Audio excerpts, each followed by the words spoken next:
Coming up on iOS today, Rosemary Orchard and I, Mikah Sargent, talk about our favorite continuity features. Stay tuned. Podcasts you love. From people you trust. This is TWiT. This is iOS Today, episode 725, with Rosemary Orchard and me, Mikah Sargent, recorded Tuesday, October 15th, 2024, for Thursday, October 24th, 2024. Favorite continuity features. Hello and welcome to iOS Today, the show where we talk all things iOS, iPad OS, HomePod OS, Watch OS, Vision OS, TV OS, and all of the OSs Apple has on offer. We love to talk about them and the apps, the settings, the features that you should check out to help you make the most of your devices. I am one of the hosts of the show. My name is Mikah Sargent. And I am Rosemary Orchard, and I'm looking forward to helping people bring everything together, because that's what continuity is all about, isn't it, Mikah?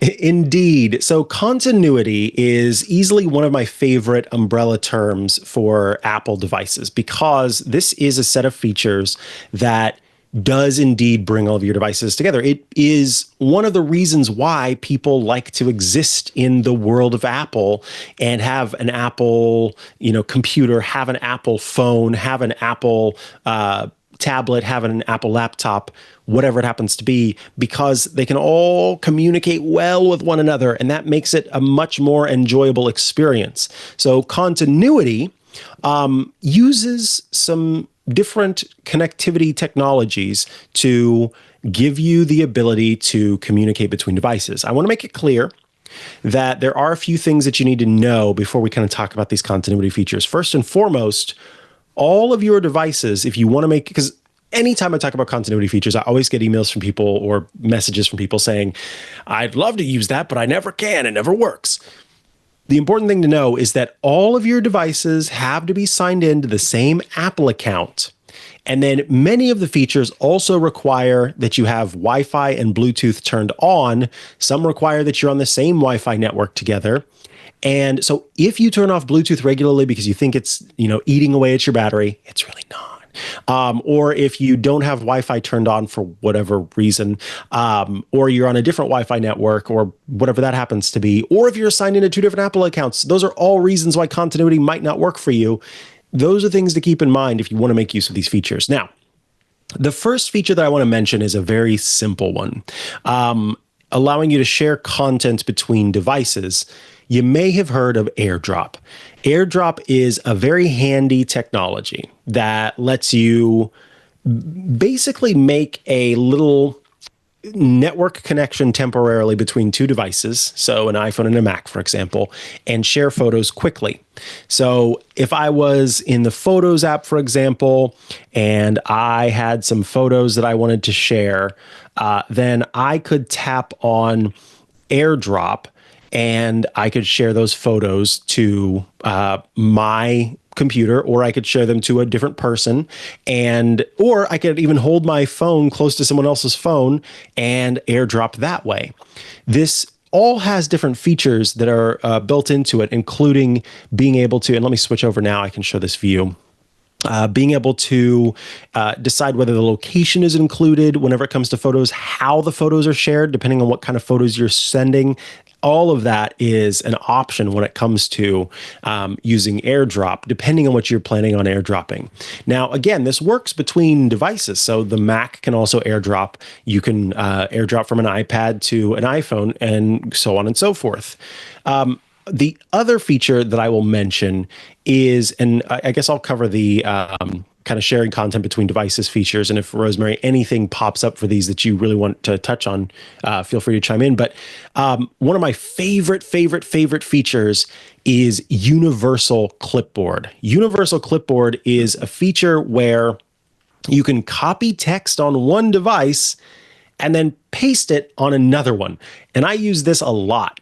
One place where I use this a lot is,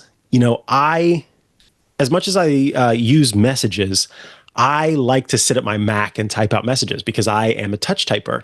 And so being able to write out a response with all of my fingers involved is much faster. So often what I'll do is open up a text edit document, type up the message response that I'm trying to send, Command A to highlight the whole text, Command C to copy it. And then what happens is, as long as your device is close to your Mac and it's within a few seconds of you having just copied that text, or actually I should say a few minutes of you having copied that text, then you are able to then on your iPhone, on your tablet, whatever it happens to be, double tap is what I do to paste, and it looks to see if you recently copied something on a nearby device and then pulls that over and pastes it where you are. You can do this with text. You can do this with images. You can use it for all sorts of copying and pasting between devices. So I just find this to be a delightful feature, Universal Clipboard. And I use this one probably more than I use AirDrop because there are times too whenever I have a maybe it's a password or something, and it shows up quicker on my iPhone, or it shows up quicker on my Mac, and then I just need to paste it into my iPhone because I don't want to have to type it out with my thumbs or my index finger. I think that Universal Clipboard is one of my favorite features that's been introduced for sure. Yeah, it works with files and so on as well. You mentioned images, Mikah. And the other thing is what's really cool about this is when you copy it, that's the point where it then makes it available to the other devices.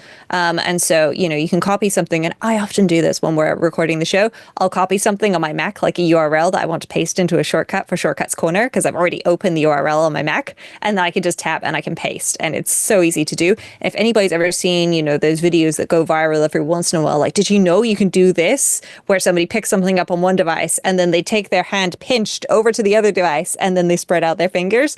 They're using those gestures, which are built into iOS, iPhone, iPad, etc., to do that. And it's not their hand that's the magic. It's Universal Clipboard, which is amazing.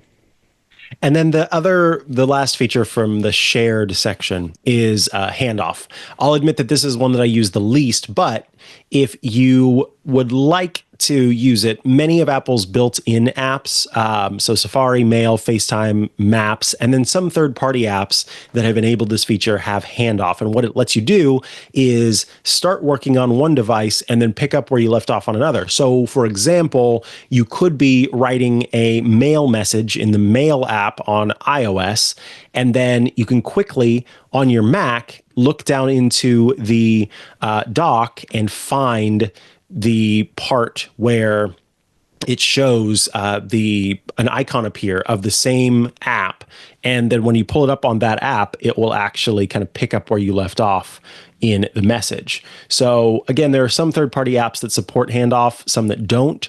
And you can even hand off certain tasks from your Apple Watch as well. So if there's something that you're doing on your Apple Watch, like, I'm trying to remember what they are. If you start to reply to an email using the Mail app on Apple Watch, for example, you can quickly hand off to your iPhone and finish off there, which is quite nice because I don't think I want to type on that small screen. So those are the continuity features. It's similar to if you enter a text field on the Apple TV, right? It pops up the remote control on your phone. That's a continuity feature, and it's the same thing that it does with the Apple Watch. That is the set of continuity features for sharing content between devices.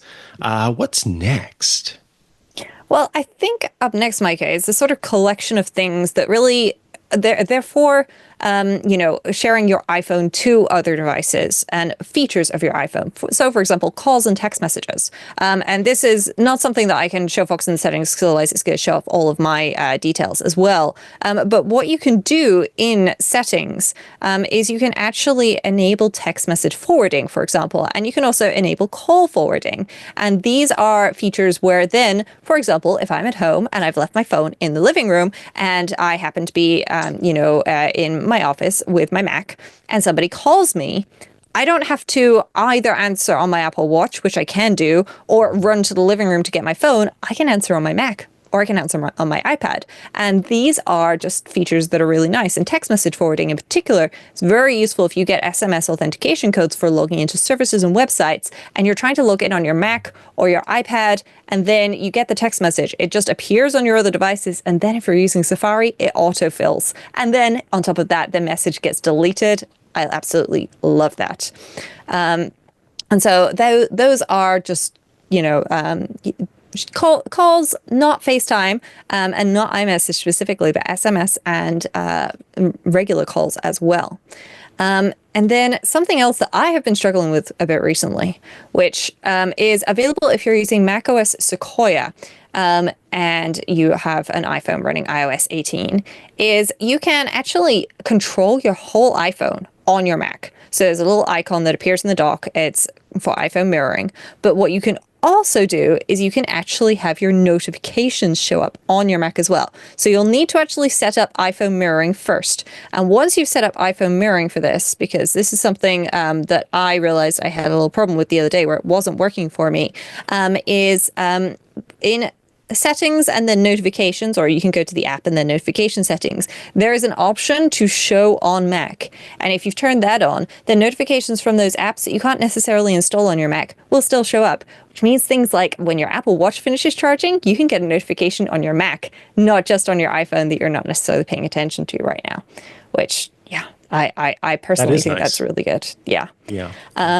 Yeah. And then I guess the next sort of set of features to talk about, Mikah, is the iPhone's got a pretty great camera in it, and you can use that on other devices because you can use this to be a FaceTime camera on your Mac or on your Apple TV.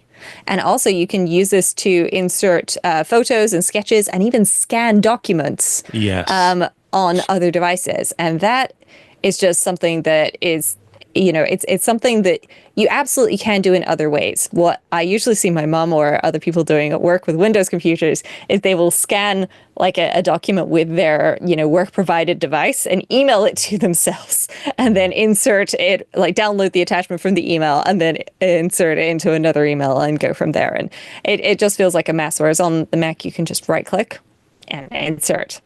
Yes. And that's it. It just pops up with the option to get it from your phone. It's a really cool feature. Going back to the using your iPhone camera as a webcam, that is a newer feature called Continuity Camera, and Continuity Camera works in it works over USB or it can work wirelessly. And it's a feature that you will need to turn on by going into, if we're on our iPhone, we go to settings, we go to general, we go to AirPlay and continuity, and you can turn on Continuity Camera. That will let your Mac, it'll just kind of be looking for an iPhone to show up as an option, and then it will become an option for you to choose. As you can see, I have that turned off. It's a feature that I don't use because I have a webcam that I want to use. And so this just would add one more camera that I didn't want displaying as an option. But Continuity Camera is great. Belkin and a few others now at this point make some awesome docks that make it very simple to set up your iPhone as your webcam. And this just does that. But another feature that Rosemary was talking about there is the ability to insert sketches, photos, and scans from your iPhone. So you can do this in documents. Yeah, and your iPad, exactly. You can do this in documents, but you can also just, while you're on your desktop, right-click and move down to what says import from iPhone and iPad. And I'm going to show you, if I choose add sketch on my Mac, up is going to pop as you see this window that looks a lot like the markup window. And then I can choose a color and the pencil that I want to use and draw a sketch. Let's say I was, working on something and I'm trying to get the different distances here, or different distances, different lengths. And then I tap done. And what this has done is it's just sent that image to my Mac. And in fact, let me just show you, it's gone to my desktop, but I can easily bring it up. I've just brought it up over my face in Ecamm. So those of you who are watching are seeing it over the top of my face. with all of the transparency and stuff built right in. This also works, as Rosemary said, for scanning documents. If I were to right click and choose import from iPhone and then choose scan documents, this will pop up a view on my phone. I could then put a document in the screen. Let's see, I've got a little sticker here that it might work with. And so then I can scan that, which it's blurry because I was very close to it. And then I choose save. And once again, that image has popped up, or that PDF document has popped up on the Mac and shows me my scanned image. And then again, you can also do it with photos. So I could easily take a photo and have that pop up as well. It's a little bit like Universal Clipboard, a little bit like AirDrop, but it's just a little bit more focused. And particularly with the sketch option, if you're using an iPad with an Apple Pencil, that's really handy. So that might be one reason why you would want to do that.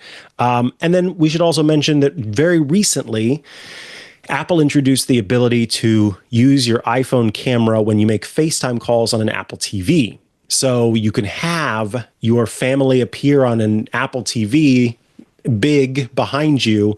Your iPhone serves as the camera for that, kind of sitting in front, and is able to then, show you your family, and they can see you very easily.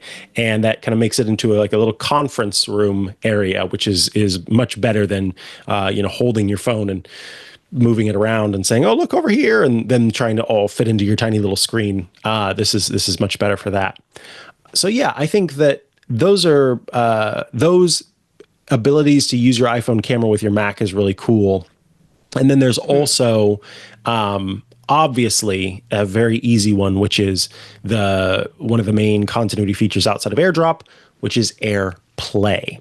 And AirPlay is a full-featured media streaming option that lets you send views from your iPhone to your Mac, from your iPhone to your Apple TV, from your iPhone to your AirPlay 2 enabled TV, from your iPhone to your AirPlay enabled speakers.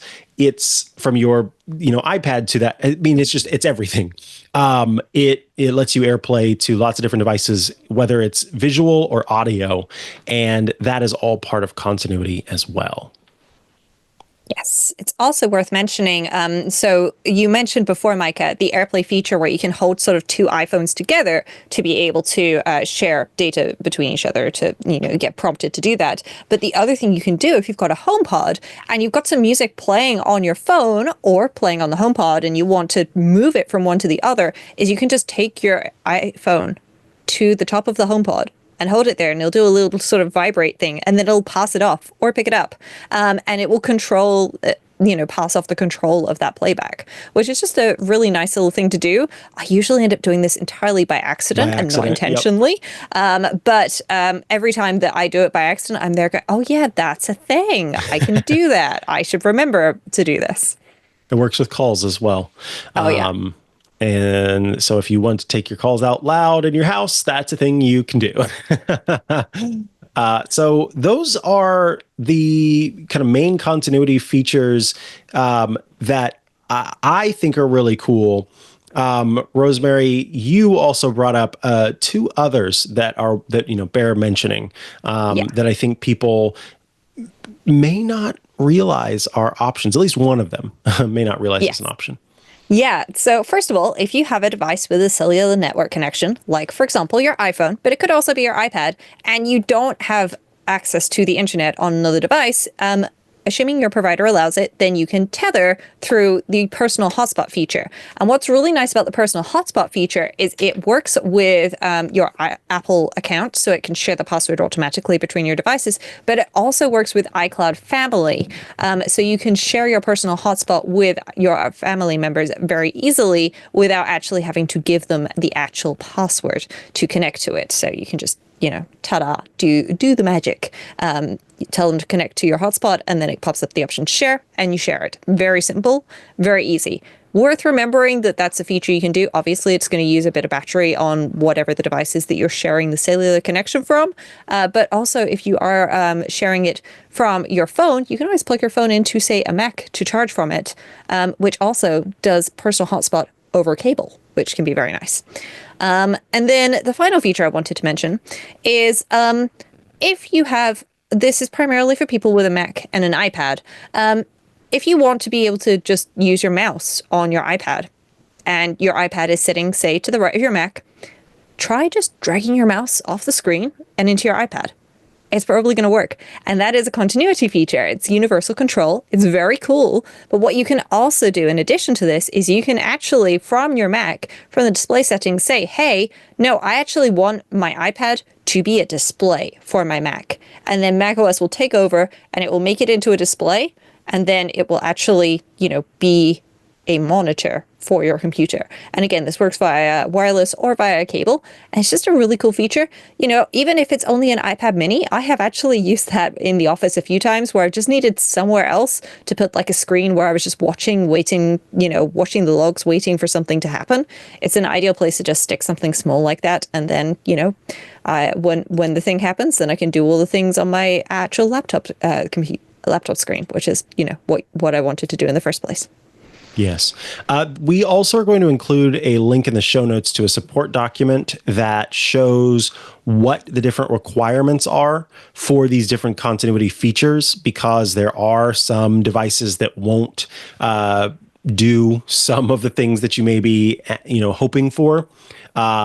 So depending on what Mac you have, what iPhone you have, what Apple Watch, all of these devices, that will...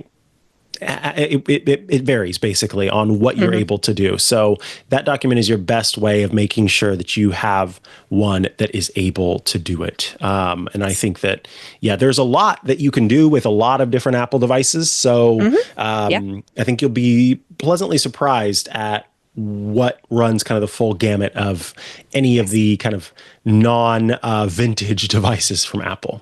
Yes, you don't have to be running the latest and greatest. For example, the feature I mentioned where you can turn your iPad into a monitor for your computer, it's called Sidecar. It works with iPad OS 13 or later and Mac OS Catalina or later. All iPad Pro models, iPad Air 3rd generation onwards, iPad Mini 5th generation onwards, and like MacBook Pros from 2016 and then later devices. So like if it's a 2016 or later Mac and then it's newer than, say, the iPad Air 3rd gen, then you can actually use this feature. You don't have to have the shiniest, newest iPad Pro and, M4 Apple Silicon machines. Alrighty. Those are honestly many, if not most, of the continuity features that are available in general.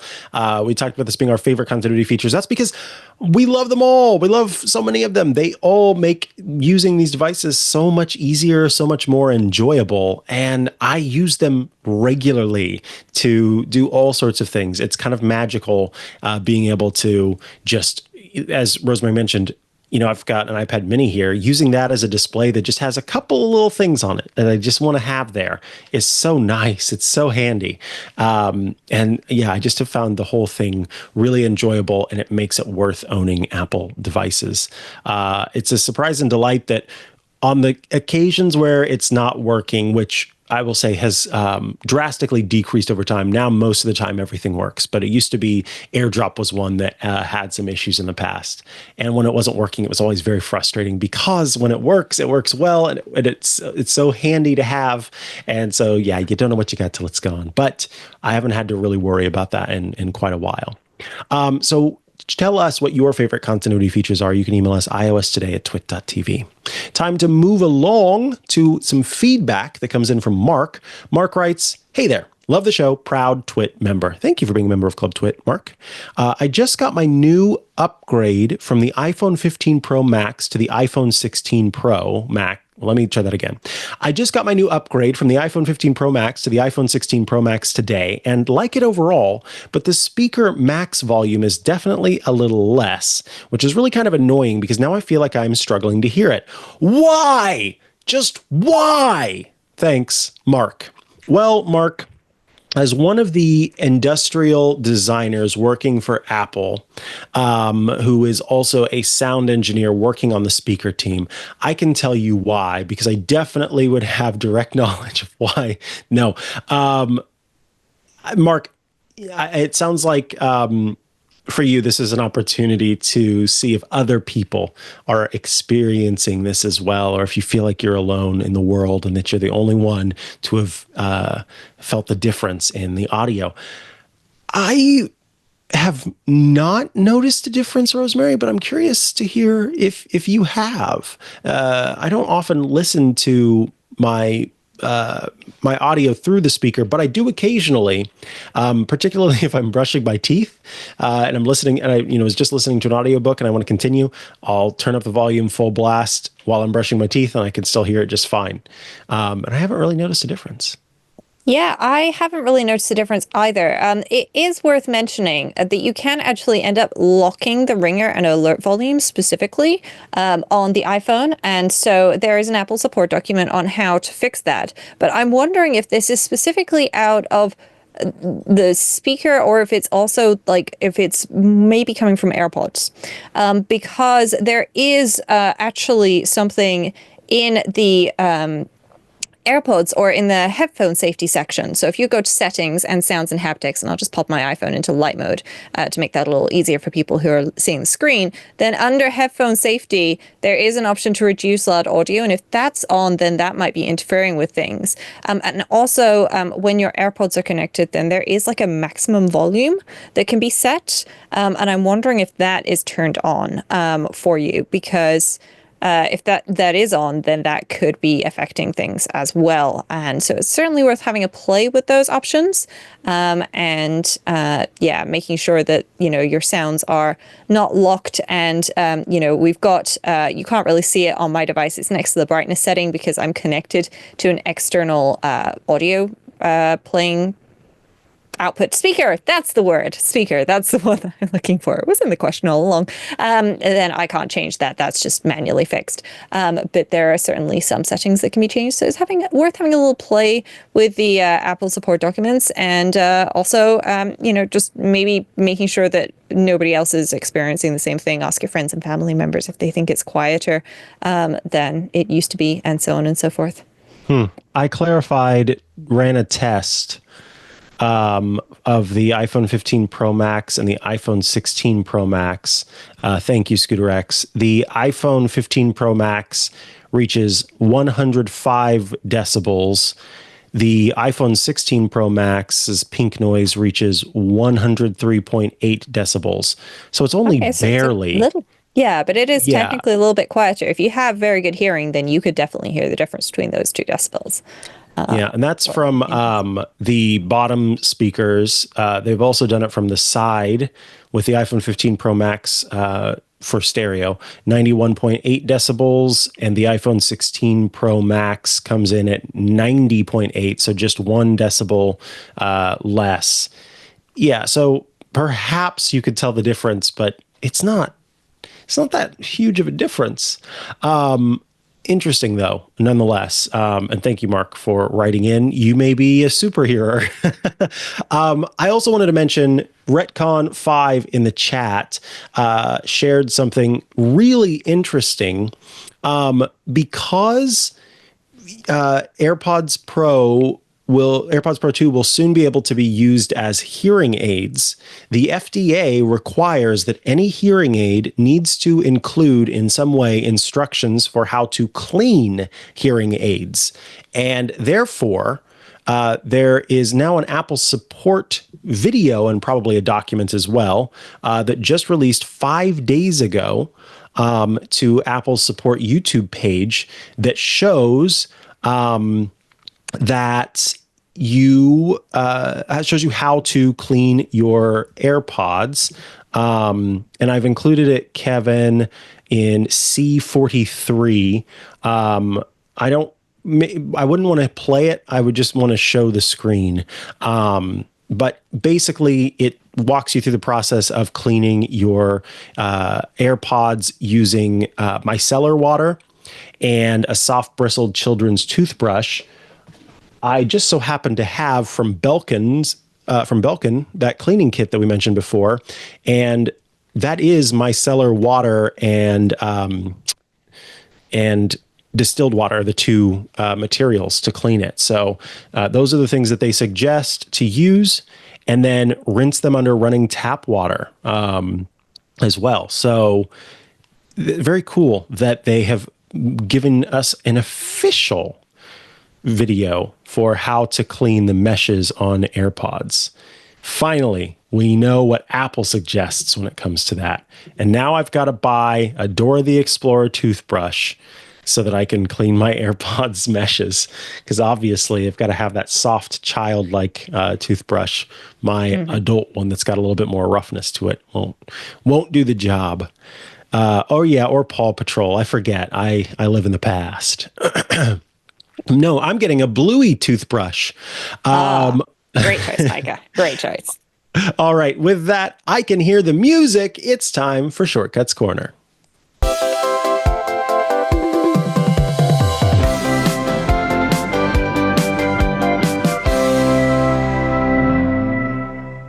This is Shortcuts Corner, the part of the show where you write in with your shortcuts requests, and Rosemary Orchard, our shortcuts expert, provides a response. I'm getting a Caillou toothbrush. Okay, so our first Shortcuts Corner request comes in from Matt, or rather, Matt, sorry, who writes, Dear Mikah and Rosemary, I just upgraded from an iPhone 11 to an iPhone 16 and like the charge limiting feature since my phone can stay plugged in most of the time during the week. I was wondering if there was a shortcut that I can tie to my phone's action button that will change the charge limit from 80% to 100% and back again. I don't have a pet for the pet tax, unfortunately, but my dad. Yeah, okay. Remember, we said pet tax is not necessary. It's fine. So Matt says, I want to limit the charging feature on this device. And Rosemary, you may have a shortcut suggestion, but before you get to that, it's time for a little chat. I think arguably one of the worst, not the worst things, but an annoying thing that Apple did was provide these options for changing the way that the battery works. Because what that did is two things. One, it resulted in people coming across that feature and then thinking that they needed to do battery management. And two, for the people who are obsessed with battery management, it justified their anxiety surrounding battery management. And the fact is, and the truth is, and the real is, and the tea is that you don't need to do this battery management stuff. These devices are incredibly intelligent devices that have so many protections in place, so many little subsystems running that keep your battery as healthy as it possibly can be. And doing all of this stuff, ultimately, not just in my opinion, but in the truth and the reality of the situation, is just giving people an elevator door close button that is not necessary. So that's how I feel.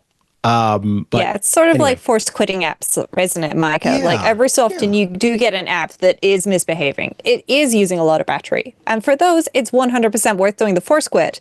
But for the rest of the apps, force quitting it, actually, it's kind of like you're in the middle of doing a research project in the library and you've got out books and you've opened them and you've put like post-it notes in places and so on.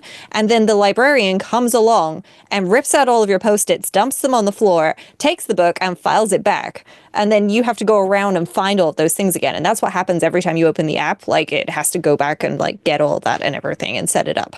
But there are some options for getting into various settings options inside or going through shortcuts. And just to start with, if you go into shortcuts and you look under settings, then you'll find a whole bunch of things that they think that you should be doing on a regular basis. Like, for example, getting your hotspot password, resetting cellular data statistics. That's quite useful. Turning on and off auto answering calls, your background sound, opening your magnifier, setting your assistive touch, data roaming, LED flash, and so on. And in fact, But if I search for battery, then I'll see this middle one here is from a third-party app, which actually I'm part of the development team on. But the first one is Get Battery Status, which tells us the current battery percentage and whether or not it's charging. And then the last one is turning on and off low power mode. And that's all Apple gives you. But if you really do want to jump in and be able to change this, then what you can do is open this URL, which is prefs root battery usage, and the path is cleaning options identifier. Charging options identifier, sorry, not cleaning. I've got AirPods on the brain at the moment. So you pop that in a URL action, and then you run open URL, and ta-da, it jumps you into settings, and then you can change this. So what you would need to do is then attach this to your action button, which you can do through the settings action button, and then you just attach this shortcut. However, like Mikah said, I'm not sure I would really bother with that. I would turn on optimized battery charging. I have linked the Apple document, which is available down here from the Learn More, which explains how all of this works. But honestly, after 14 days, your iPhone will learn what your charging usage or battery usage is like, and then it will go with the flow. And for me, it does that very well, despite the fact that once every 3 weeks, I'm not doing my usual thing, and it's a random day in that third week. It figures it out, and I don't have any problems with my battery despite leaving it at 100% for charging. There you go. With that, we do need to come to a close here on this episode of iOS Today. We want to thank you for taking the time to write in to us. If you have Shortcuts Corner requests, you can email us iostoday@twit.tv is how you get in touch. I want to mention real quick, Club Twit at twit.tv/clubtwit. When you join the club, for just $7 a month, you gain access to some pretty awesome things. First and foremost, you gain access to the Twit Plus bonus feed that has extra content you won't find anywhere else. Behind the scenes, before the show, after the show, special Club Twit events get published there, and access to the members-only Discord server, a fun place to go to chat with your fellow Club Twit members and those of us here at Twit. You also gain access to the video versions of our Club Twit shows, including this show here, iOS Today, as well as Hands on Mac, Hands on Windows, and Untitled Linux Show, Home Theater Geeks. All of that is only available to you as a member of the club in video version. So we'd love it if you join the club. Again, twit.tv/clubtwit. Would love to have you here. And look forward to seeing some of you tomorrow for Mikah's Crafting Corner as we continue on with that program as well. And I know we've got some things in the works later on down the pipeline. So if you have yet to join the club, now's the time. Rosemary Orchard, if folks want to follow you online and check out all the great work you're doing, where should they go to do so? The best place to go is rosemaryorchard.com, which has got links to apps, books, podcasts, and more, including social media sites where you can find me, or you can find me in the Club Twit Discord, where there's a great iOS Today channel, and there's also a live channel if you happen to be with us while any Twitch show is recording. You can hang out there, and of course, you can also leave us feedback. Mikah, where can folks find you?